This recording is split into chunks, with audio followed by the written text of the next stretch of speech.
예, 안녕하세요. 내일이 지방선거 날이죠. 또 교육감 선거 날입니다. 열심히 잘 찍어주십시오. 서울은 조전혁, 경기는 임태희, 인천은 최계운입니다. 나머지 지역은 잘 보시면은 1등하는 후보들이 명확히 드러난 지역이 많습니다. 오늘은 이준석이 주도가 돼가지고 우크라이나를 국힘 의원들 몇 명이 방문하겠다 그렇게 발표를 하고 느닷없이 이 용화대랑 조율되지 않은 채 느닷없이 대통령 친서를 가져가고 싶다 이렇게 말을 했다가 바로 그냥 디스당했습니다. 친서는 무슨 친서? 나 너한테 그런 거 안 줘. 그래가지고 이게 좀 생뚱맞은 짓이거든요. 일단 우크라 방문 자체도 어떤 문맥으로 하냐에 따라서 굉장히 생뚱맞은 짓이 될 수 있습니다. 방문 자체가. 친서는 더더욱 그건 가면 안 됩니다. 지금 상태에서. 이거가 이준석이 불장난을 하는 거예요. 그리고 윤 대통령이 제대로 한 겁니다. 안 돼. 이준석의 불장난에 대해서. 예, 오늘 그 같은 말씀을 여쭈도록 하겠습니다. 먼저 세뇌탈출 자유구독료 부탁 말씀 올립니다. 세뇌탈출은 게시될 때는 광고가 게재되지 않습니다. 운이 좋으면 하루 만에 게재가 되고 운이 나쁘면 일주일 열흘씩 걸립니다. 도와주시면 보다 좋은 컨텐츠로 찾아뵙는 데 커다란 힘이 되겠습니다. 이게 생뚱맞은 얘기인데 우크라 방문이 5월 30일 날 발표를 했습니다. 그리고 한국 우크라의 자유평화연대 특별대표단 뭐 이런 이름으로 간다 그러고 이제 국회의원들 몇 명을 동원한 것 같아요. 박성민, 태영호, 허은하, 김철근. 국회의원들도 좀 앞뒤 재보고서 같이 이런 문맥을 설정을 해야 될 것 같습니다. 이준석의 노림수는 뭐냐면 이제 국내 주목과 해외 주목을 한꺼번에 끌겠다는 거죠. 이준석이 이걸로 재미 본 적이 있습니다. 2021년 7월 달에 블룸버그 인터뷰에서 우리는 민주주의의 적과 싸워야만 합니다. 그때 이제 홍콩이 한참 발필되죠. 그래서 중국을 겨냥하고 그런 소리를 했는데 중국의 그 잔인함에 대해서 우리가 싸워야 된다. 그래가지고 이제 국내외 언론에 대서특필이 되고 재미를 본 적이 있습니다. 이준석이 이제 그 경험으로 우크라 가서 한번 떠보겠다 이런 것 같은데 이준석 대표한테 말합니다. 우크라 만만한 상황 아닙니다. 굉장히 처연하고 슬프고 비장한 장소입니다. 당신이 거기 가서 정치 씌워버릴 만한 장소가 저는 아니라고 봅니다. 저는 솔직히 말하면 국힘 의원들 이번에 가질 말든지 가면은 굉장히 그 겸손한 자세를 취하면서 우크라에 조금이라도 도움이 될 만한 걸 준비해서 가야 된다. 근데 그 도움이 될 만한 게 참 마뜩치가 않다. 그 말씀을 드리고 싶습니다. 정말 충심으로 그 말씀을 드립니다. 윤석열 정부는 당연히 이준석에 대해서 너희는 친서를 전달할 그런 자격 따위가 없어. 이렇게 해서 너희는 특사가 아니야. 그렇게 선을 그었습니다. 이거 잘한 겁니다. 윤 통령. 잘한 겁니다. 거기 불구덩인데 이준석 이런 야시시한 정치 장사꾼들이 가서 폼 잡고 뭐 친서라고 주고 이거 아닙니다. 이런 나부랭이들이 친서 할 그게 없죠. 당연히 국정원장이라든지 혹은 총리라든지 혹은 안보실장 이런 사람들이 친서를 들고 가야 됩니다. 이게 굉장히 심각한 사안이기 때문에 이준석이 이게 완전히 지금 눈이 뒤집혀가지고 지가 해야 될 짓, 안 해야 될 짓을 모르고서 이렇게 막 지르고 있는 겁니다. 꼴보기 싫어 죽겠습니다. 이게 왜 친서가 생뚱맞냐? 제 세뇌 탈출을 잘 들으신 분은 너무나 잘 아실 겁니다. 지금 우크라이나가 한국에 기대하는 게 있습니다. 요구는 차마 못합니다. 한국에. 왜냐하면 한국은 유럽 국가가 아니고 또 한국이 얼마나 엄중한 상황인지 젤렌스키도 알 수가 있으니까 한국에 대해서는 요구를 안 해요. 지금 현재 이 시점에 우크라이나의 중화기를 지원하는 나라는 13개 국가입니다. 아태 지역에서는 아마 오스트레일리아가 지원하고 있을 거고 뉴질랜드는 모르겠어요. 그리고 미국, 그 다음에 대부분이 유럽 국가들입니다. 그래서 13개 나라만 중화기를 지원하고 있는데요. 전 세계에서 이 초고성능의 중화기를 가장 많이 보유하고 있는 나라 중에 하나가 한국입니다.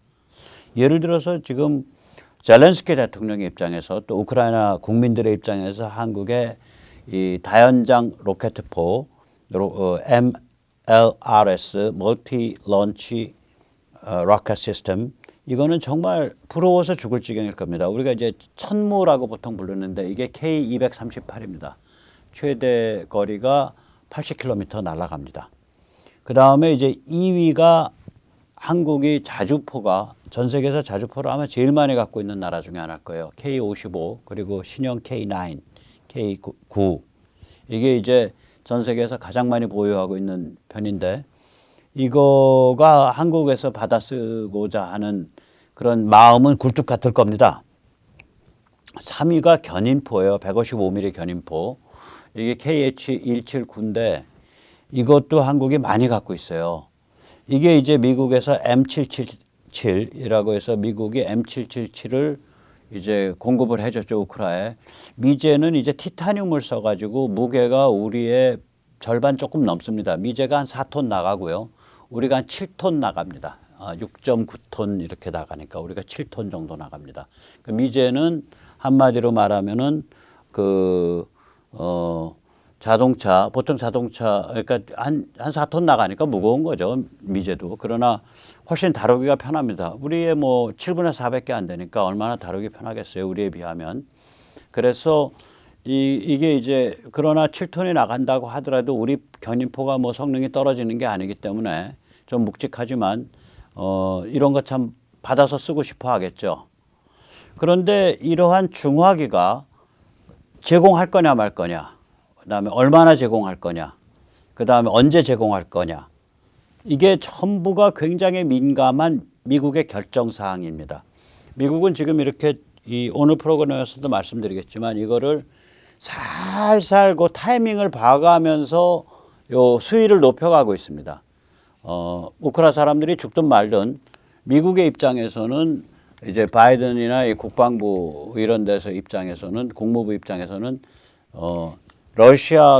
러시아를 이렇게 급작스런 패닉 상태 혹은 급작스런 괴멸 상태로 밀어넣지 않으면서 힘을 보여주면서 이렇게 힘겨루기를 하면서 그리고 언제든지 우크라이나 일부 이익이나 제대로 된 정당성을 희생시켜 가더라도 또 뭐 휴전도 할 수 있으면서 뭐 이런 아주 그 애매한 포지셔닝을 지금 미국이 취하고 있어요.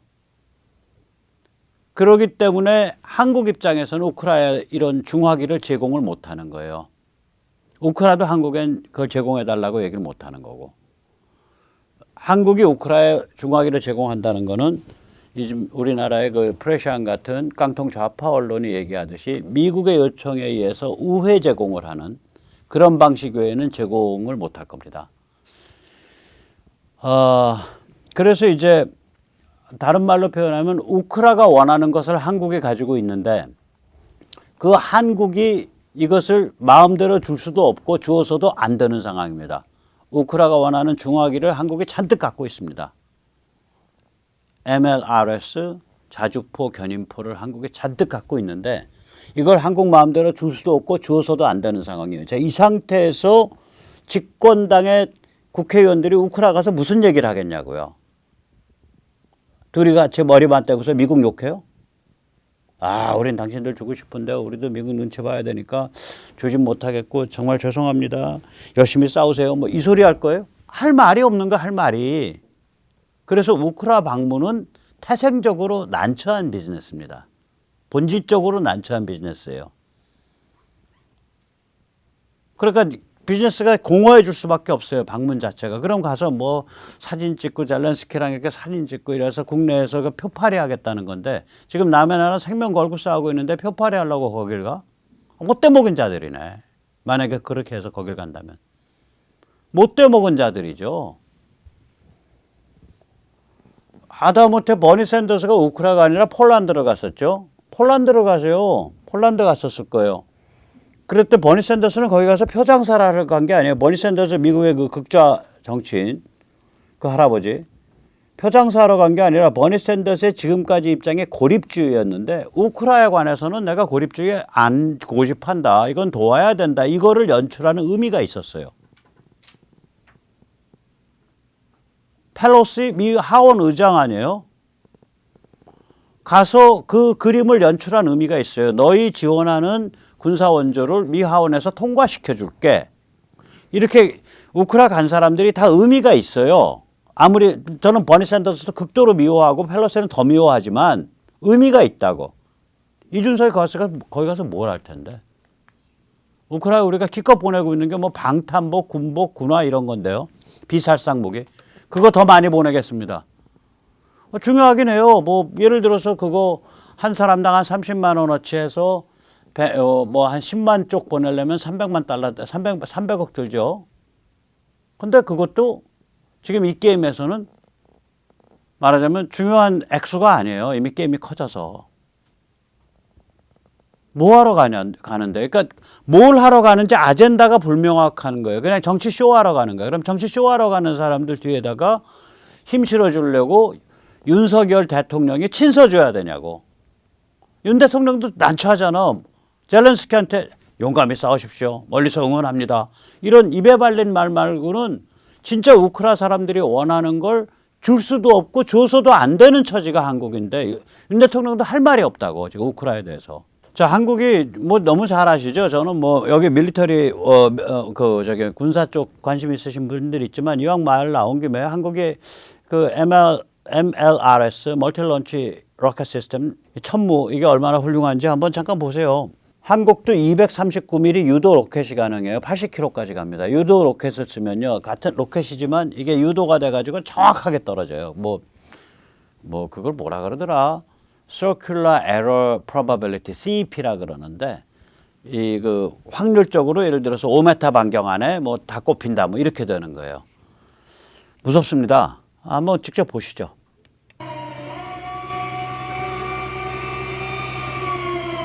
네, 지금 저기 퍼드라 그러죠.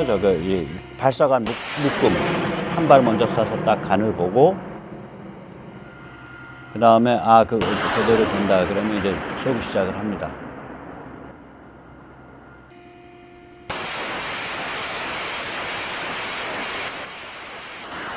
무섭게 쏘는 거예요. 저걸 유도 로켓으로 쏜다고 생각을 해보세요. 80km 밖에 떨어져. 그래서 목표 지점에 반경 5m 안에 들어간다. 뭐 이렇게 생각을 해보세요. 무서운 거라고요, 저거. 우크라 사람들 저거 보면서 지금 침이 꿀떡꿀떡 넘어가겠죠. 한국에서 저런 거 한 10대만 받았으면 좋겠는데, 한 20대만 받았으면 좋겠는데. kiểm 차가 안 가고 있어요, 우크라에. 그냥 멍텅구리 로켓포만 쏘는 옛날 소련제 몇 대 갖고 있어요, 우크라가. 저런 유도 로켓 저런 기능이 없다고.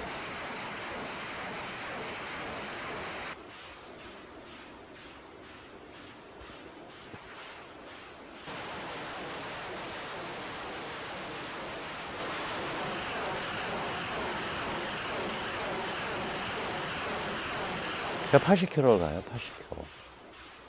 그러니까 서울 뭐 광화문에서 쏘면은 말하자면 어디야? 안성 넘어서 떨어진다는 소리죠. 안성. 그러니까 살벌한 거죠. 예. 그 다음에 이제 우리가 또 이 세계적 그 수준에 자주 보잖아요. 그리고 우리가 나토 표준을 따르거든요. 특히 호주 같은 데 수출하려고 그렇게 아마 업그레이드 시켰을 거예요. 나토 표준을 따르기 때문에 미국의 그 엑스칼리버 유도 폭탄 아마 이거 국내에서 지금 개발 성공했다 못했다 뭐 거의 성공에 도달한 것 같은데 이 폭탄 자체가 유도 폭탄이에요. 그러니까 이제 유도 폭탄이란 건 뭐냐면은 우리가 폭탄의 탄도라는 게 이렇게 떠서 이렇게 떨어지잖아요. 그게 이렇게 포물선으로 이게 아니라 얘가 가다 꼬리 날개 조정받아 가지고 이렇게 떠서 이렇게 해서 이렇게 떠서 거의 수직으로 떨어져요. 목표물에. 목표물에 수직으로 떨어지는 게 중요한 게 타격이 정확해지고 주변에 타격이 정확해지니까 폭발량 자체를 줄일 수가 있잖아요. 그래서 주변에 그 애꿎은 사람들 피해, 컬래터럴 데미지라 그러죠. 애꿎은 민간인 피해가 줄어듭니다. 그러니까 우리는 지금 유도 폭탄 자체는 지금 개발을 계속 하고 있는데 저게 굉장히 그 어려운 기술이 많아요. 그 폭탄이 날아갈 때 뭐 순간적으로 중력에 15,000배인가 뭐 그렇게 걸려요. 그러니까 우리가 지금 지금 몸이 받고 있는 게 일중력이거든요. 일G. 그거에 15,000배가 끌어당기는 힘을 뚫고 날아가는 거예요, 저게. 그러니까 이제 그런 과정, 그 충격 이런 데서 그 전자 회로가 안 깨져야 되니까 저게 굉장히 첨단 기술에 들어가요. 그래서 거의 개발 성공한 것 같은데 아무튼 현재까지는 엑스칼리버 폭탄이라고 보시면 되고요. 미제죠. 그거를 아마 장착해서 쏠 수 있을 겁니다. 호주 수출 이런 걸 추진했기 때문에 그렇게 돼 있는 걸로 압니다.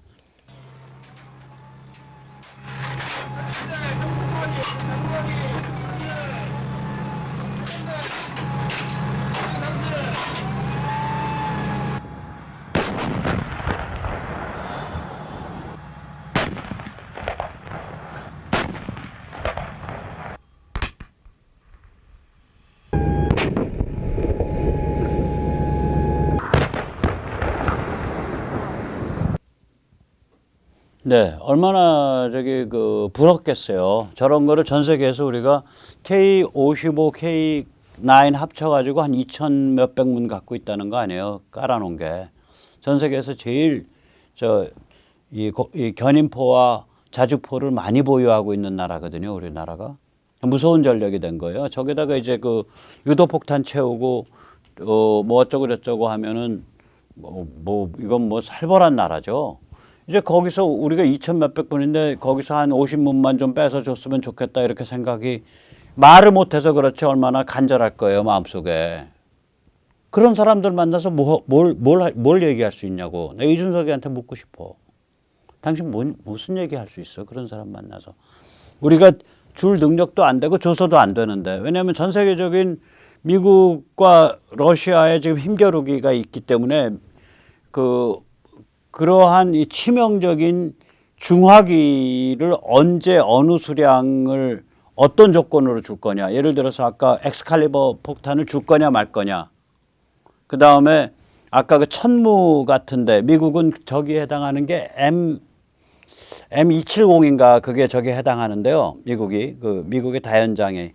우리도 천무에 지금 저 앞에 그 단거리 탄도미사일 한 300km 가는 거 지금 우리 개발에 성공했나 뭐 성공에 거의 왔든가 그래요. 미국도 그거 채울 수 있거든요. 조금 이따 다시 얘기하는데 그런 건 또 안 준단 말이죠. 그러니까 언제 얼만큼 어떤 조건으로 주냐 이걸 가지고 굉장히 그 바둑에 그 수두듯이 굉장히 정교하게 지금 계산을 하고 있는데 지금 호주를 빼고는 호주가 나토 가입국이 아닐 거예요. 호주를 빼고는 다 나토 가입국들끼리만 지금 제공을 하고 있어요. 그걸 조정해 가면서. 그러니까 우리는 거기에 끼지 않아야 되고 또 낀다면은 미국 쪽에 요청 받아서 껴야 된다고요. 판의 오너가 미국이니까. 이게 그러니까 군사 무기에 관해서는 미국이 판의 오너고요. 싸움의 주체에 관해서는 우크라 국민입니다. 두 개가 좀 갈라져 있는 거예요. 우리 6.25 때가 그렇잖아요. 그러니까 유엔군이 더 못 싸우게 되니까 우리가 휴전을 받아들일 수밖에 없잖아요. 그러니까 이승만 대통령이 그러려면 한미동맹 해줘. 이제 우크라 같으면 이제 휴전의 조건 중에 하나가 나토 가입이 되겠죠.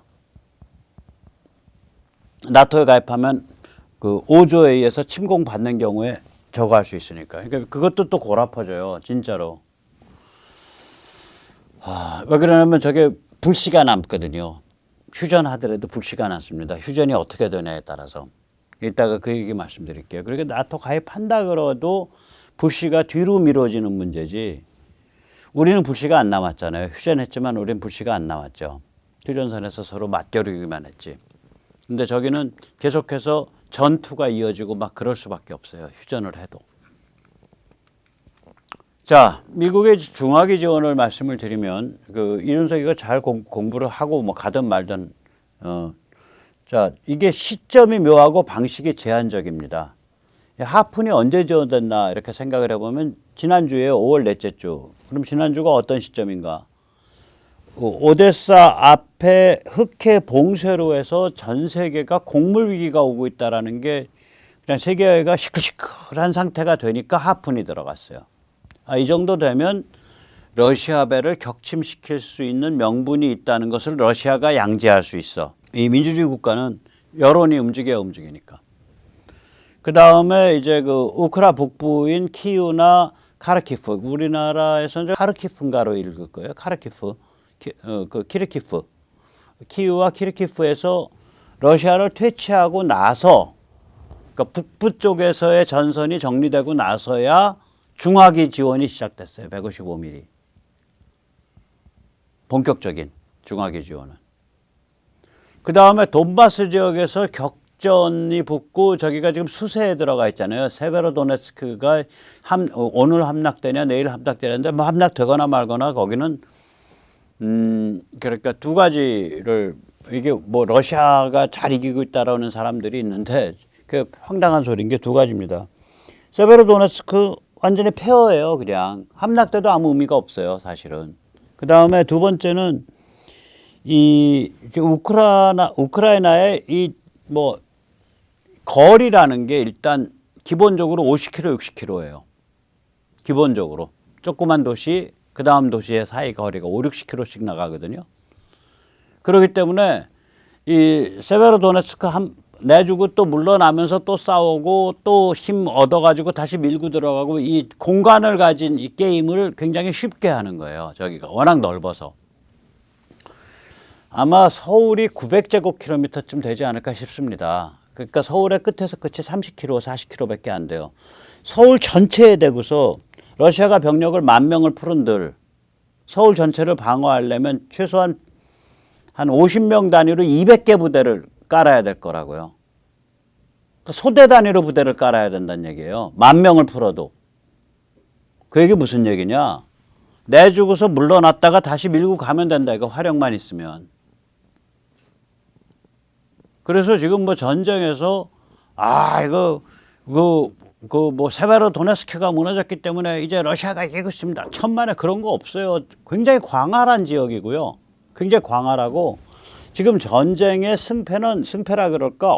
나중에 다음에 말씀드리겠는데 결국 휴전이 될 거라고요. 1년을 끌든 6개월을 끌든 1년 반을 끌든 그 휴전이 될 때 어떤 모양새로 휴전이 되냐를 가지고서 밀고 당기는 것만 있지 이미 전쟁은 러시아가 진 전쟁이에요. 스웨덴이 나토 가입, 핀란드 나토 가입, 유럽이 다 이 자유보수 공화주의 쪽으로 방향이 확 돌고 그 독일이 이제 무장에 들어가고 그 다음에 이 모델이 밝혀지는 바람에 다시 말하자면 러시아나 중국이 깡패 침공을 하더라도 이게 그 국민들이 똘똘 뭉쳐가지고 저항을 해버리면 그리고 국제 제재가 들어가면 힘을 못 쓴다. 이 모델이 밝혀지는 바람에 러시아와 중국의 그 지정학적 도발에 관한 힘이 한 10분의 1로 깎여버린 거예요. 감가상각이 당해버린 거예요. 이게 그 의미가. 그러니까 전략적으로는 다 진 거예요. 이제 전술적인 것만 남은 거예요. 휴전을 결국은 갈 텐데 휴전 가기 전까지 어디까지 땅 따먹고 있냐 이 게임인데 이 땅 따먹는다는 게 또 무의미하다는 얘기를 또 말씀드릴게요. 그러니까 참 고약하게 걸린 거예요. 이게 푸틴이. 한마디로 나중에 말씀드리겠지만 땅을 많이 먹을수록 고생합니다. 러시아는. 바이든이 어저께 이런 말을 했습니다. 이게 델라웨어인가에서 그 기자들 질문에 하는 말이 뭐냐면 그러니까 그 우리로 번역을 하면 우리말로 그러니까 의역을 하면 MLRS 미사일 지원은 없다예요. 그러니까 MLRS를 지원합니까? 그러니까 다연장 로켓 발사 시스템을 지원합니까? 그러니까 바이든이 뭐라 그랬냐면 러시아 내부를 공격할 수 있는 성능을 가진 무기는 지원하지 않는다. 러시아 내부를 공격할 수 있는 성능이에요. 그러니까 뭐냐면 그게 MLRS는 지원하되 300km 갈 수 있는 육군 전술 탄도미사일 ATACMS라 그래요. Army Tactical Missile System. 그러니까 저 다연장 로켓포에서 우리도 천무에서 300km 갈 수 있는 미사일을 쏠 수 있듯이 그 탄도미사일일 겁니다. 우리 개발하는 것도. 마찬가지로 미국도 똑같이 저 MLRS 로켓 발사 시스템에서 300km를 갈 수 있는 탄도미사일을 쏠 수 있어요. 원래 탄소미사일 쏘는 그 발사대 따로 있는데 하이마스라고 저게 MLRS M270에서도 쏠 수 있던가 그래요. 저게 그 이렇게 호환성을 맞춰놨다고요.